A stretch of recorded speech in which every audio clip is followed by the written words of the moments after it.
The Cascade Mountain Tech carbon fiber adjustable trekking poles. They come in a 2-pack. You can see this one on the scale, 7.75 ounces. That is with no tip. I like to use these, which actually I used to think they were silly, but I've got about 300 miles on this particular trekking pole foot, and it's got a little wear, but it's still in great shape. So that is what won me over, was seeing how well these big ones last. With that additional heavier foot, looks like it adds about an ounce of weight. What I like about these trekking poles are a couple things. Number one, don't be alarmed by the blue tape. It's covering my name up for privacy reasons, okay? So we have a plastic, hard plastic, and rubber. That's the different colors here. The gray here is hard plastic, the black is rubber. The way you hold trekking poles, you come up from under the loop and then down on top like this, so you can see my hand is actually sitting right above this notch when I'm just hiking. If I really want to dig in and grab, I can grab here in the contoured section of the grip. But for normal hiking, I don't even really grip it. I just leave my hand loose like this, and the strap takes the whole weight. That puts me right at the edge of the cork section and the rubber, which is a rather comfortable place to be. The cork absorbs sweat a little bit better. The rubber is very comfortable. You always have the option of holding down here, and you got that little bump to keep your hand from sliding off.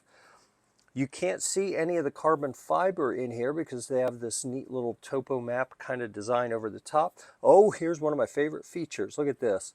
These are the easiest little adjusters that I have seen. So let's pick a height. Let's say I usually keep these at the full 54 inches right here because I am 6'4".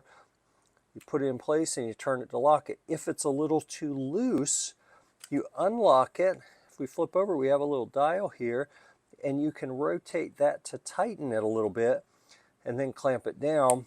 I recommend that you do this very carefully and in very small increments. You know, turn it a little bit, click it. If you get it too tight, you're going to break your adjuster. So that's the top one.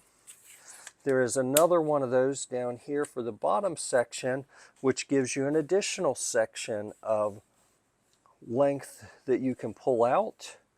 You see we have 54 on top and we have 54 on the bottom.